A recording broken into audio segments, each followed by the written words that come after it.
I want to speak this one, na kama press ingekuwa hapo wangechukua kwamba nataka niombe rais wa Jamhuri wa Kenya William Ruto.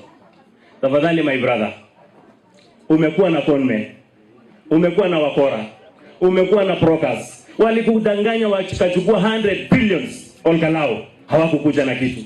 Walichukua cars na mattress. Mwisho tukapewa kura 1500. Tusi wakati election ilifanyika Emuru Adeke, ambaye ni Kipsigis, ambaye ni shamba ya Wakalenjin, ambaye chama ni yetu ya UDA, tulipatia candidate ya DCP kura 10,000. Na yetu akachukua 12,000. Ni tofauti ya ngapi? Uko ni Kipsigis. Jana tuliona mashangao. Walichukua 35,000 na wakatupatia 5,000. Na tumepea transformer, tumejengea lam, tumeenda na 100 billion.